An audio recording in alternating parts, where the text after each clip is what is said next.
Ada satu dan lain hal yang membuatku tidak bisa untuk menceritakan ini. Entah kenapa, sulit rasanya. Mungkin karena sosok yang aku temui itu sepertinya tidak ingin diceritakan lagi. Tapi malam ini aku akan coba menceritakannya.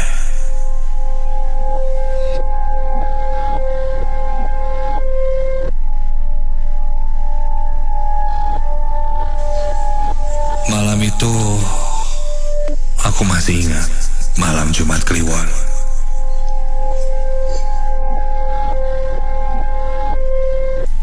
Ketika itu aku akan pulang menuju ke Bandung, rumah orang tuaku. Oh iya, namaku Adi. Asalku dari Indramayu. Aku bekerja sebagai pengajar di sebuah bimbel atau tempat bimbingan belajar yang cabangnya cukup banyak di beberapa kota. Dan ketika itu aku mengajar di cabang Cirebon.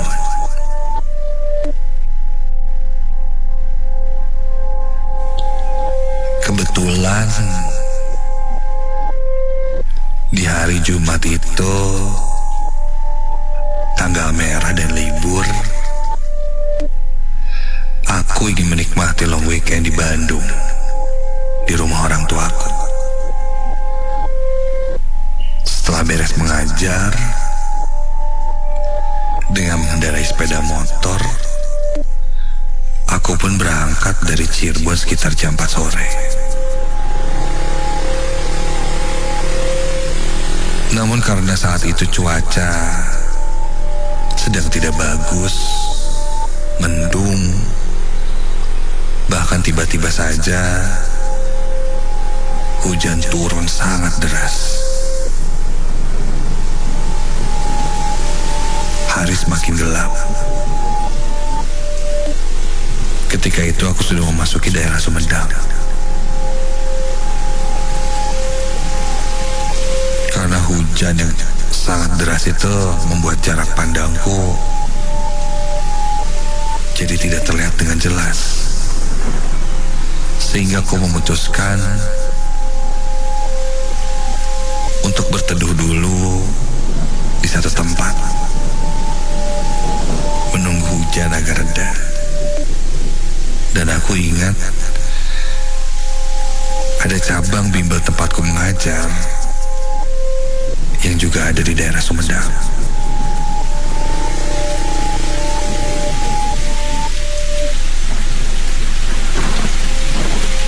Setibanya di sana, aku langsung disambut oleh salah satu orang yang sedang berjaga. Kang Ai namanya. Sebelumnya memang aku pernah berkunjung ke kantorku di situ. Dan aku kenal dengan Kang Ai. Kang Ai bertanya kenapa malam-malam seperti ini datang kemari. Aku pun bilang menunggu hujan karena mau pulang ke Bandung. Kang Ai menyarankan padaku, karena sudah malam dan hujan seperti ini, sepertinya akan lama redanya. Dia menawariku untuk menginap saja. Besok pagi barulah pulang ke Bandung.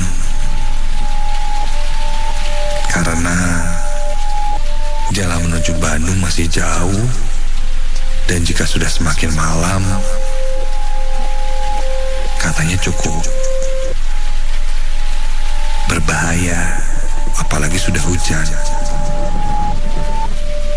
Takutnya kenapa-napa. Aku pikir iya juga. Akhirnya aku pun memutuskan untuk menginap di kantor cabangku yang ada di Sumedang itu. Dan kebetulan Kang Ai pun sedang berjaga sendirian. Jadi hitung-hitung nemenin dia lah.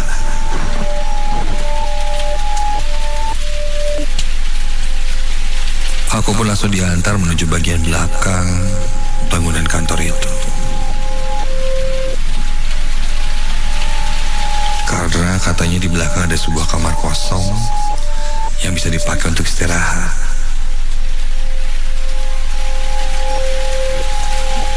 Ketika berjalan ke arah kamar, aku lihat ada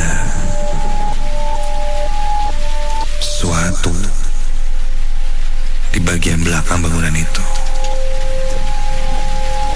Kang Ai, itu teh apa, Kang? Kang Ai pun bilang, yang kulihat itu ternyata sebuah sumur tua yang berada di tengah-tengah antara musola dan kamar mandi.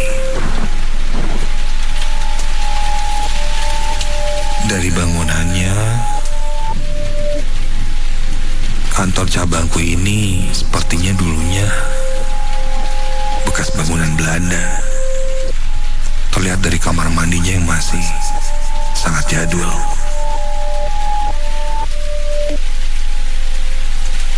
Aku sempat mengintip ke kamar mandinya.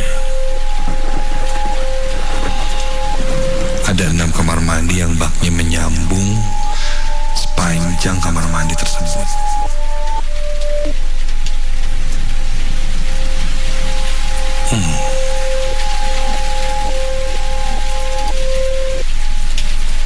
Aku diantarkan ke kamar itu, dan Kang Ai pun mempersilahkanku untuk istirahat sambil lanjut ke depan untuk berjaga.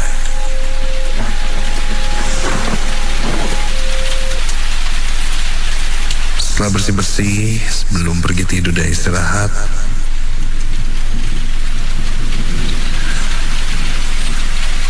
aku pun sholat isya terlebih dahulu.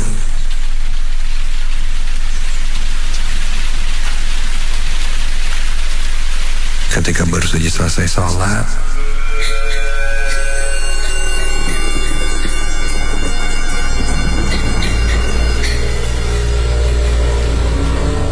samar aku mendengar ada suara seorang perempuan yang sedang menangis.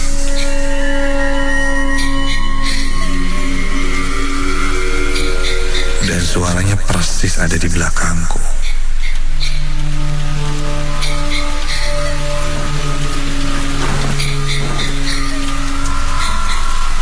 Jujur saat itu aku lumayan kaget.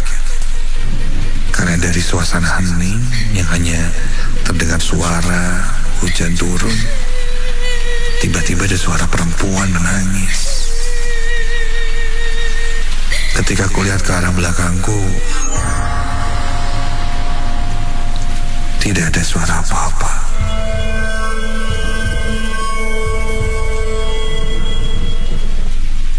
Dan tidak ada siapa-siapa. Seketika hilang ketika aku lihat ke belakang.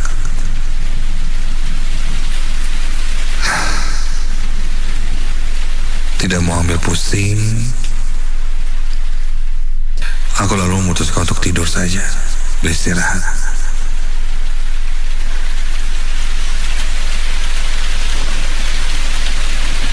Kamar ini sepertinya memang diperuntukkan untuk orang yang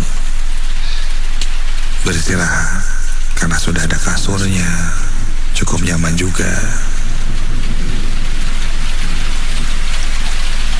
Ditambah suara hujan yang bergemericik di genting, membuat aku pun tak lama langsung terlelap tidur. Sampai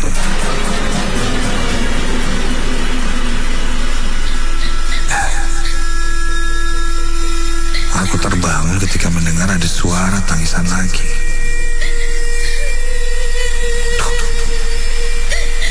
Iya, Jelas suara perempuan sedang menangis.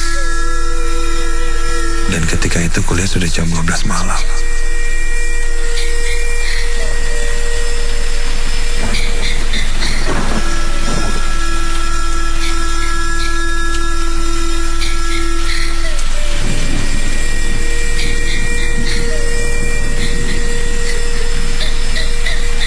Aku yang masih setengah sadar saat itu mengucek mataku. Lalu beranjak dari tidurku, terduduk di atas tempat tidur. Masih setengah mengantuk, ku dengar suara tangisan itu terasa berada di sekitarku. Dan ketika ku buka mata lebih jelas,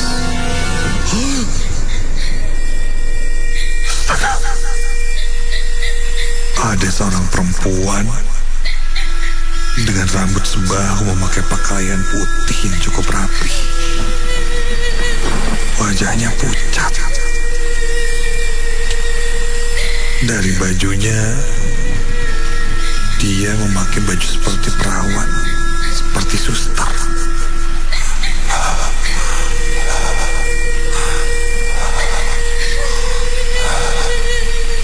Dia berdiri tepat di depan pintu kamarku.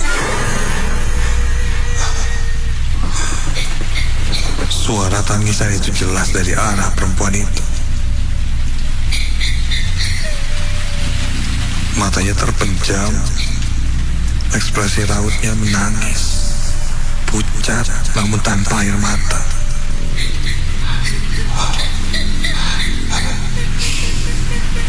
Dan ketika kulihat,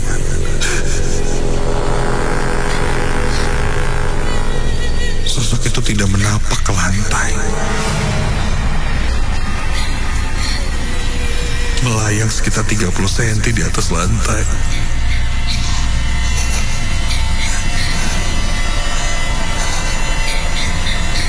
Perlahan aku pun kembali membaringkan badanku dan coba untuk berpura-pura tidak melihat sosok itu.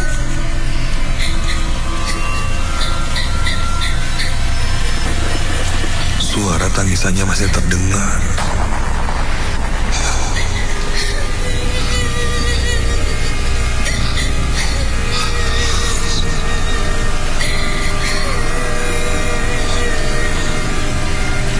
Aku coba menutupi diriku dengan selimut, menutup telingaku, tidak mau mendengar suara tangisan itu.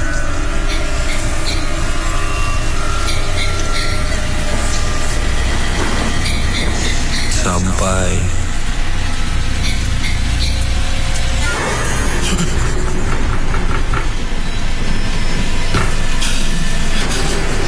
ku dengar dari balik selimutku itu, kini suara pintu yang terus digedor-gedor dengan keras. Iya, terus digedor dengan keras, seperti memaksa aku untuk membuka pintunya.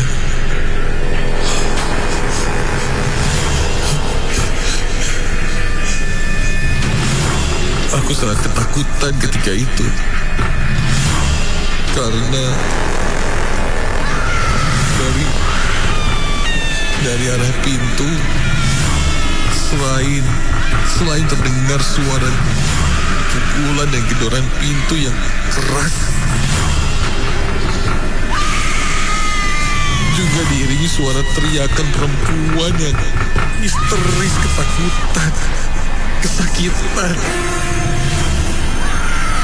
seakan tersiksa dan memaksa untuk keluar dari kamar ini.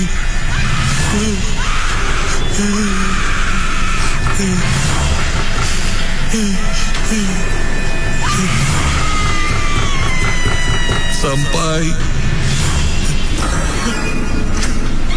terdengar suara pintu dibuka.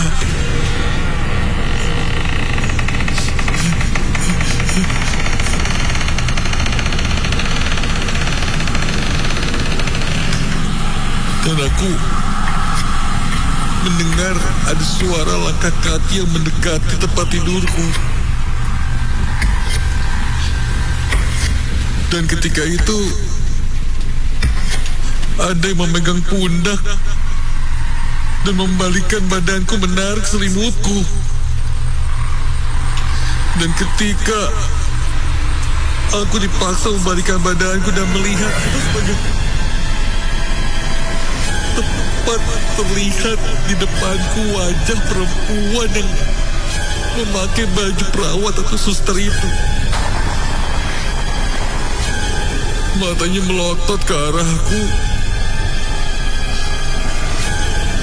Dari mulutnya keluar cairan yang entah apa itu.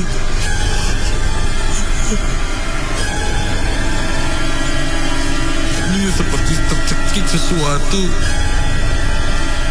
dan mengeluarkan suara yang menyeramkan.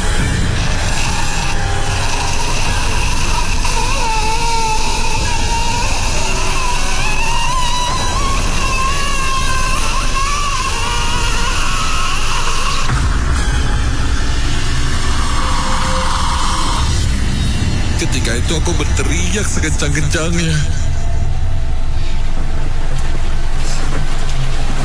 Hingga tak lama, Kang Ayu masuk ke kamar dan berusaha mengeluarkanku.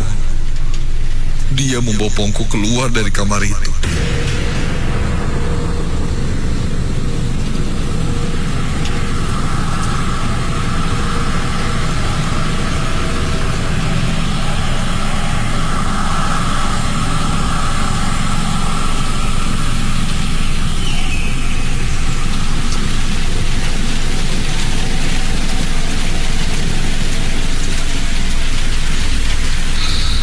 Setelah cukup tenang, aku pun menceritakan apa yang tadi kualami pada Kang Ayu.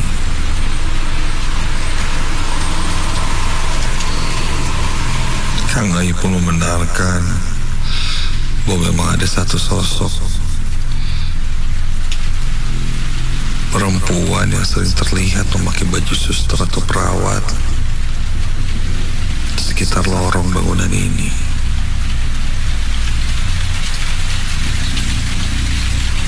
Dulu konon katanya itu adalah salah satu perawat yang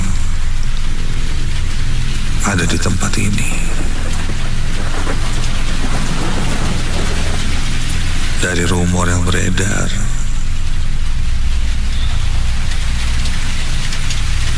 katanya perempuan tersebut bunuh diri.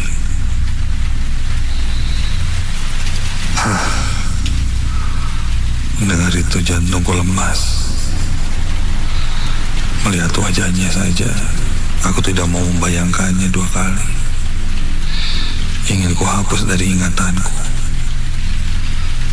Namun selalu menjadi mimpi terburukku jika aku mengingat wajahnya.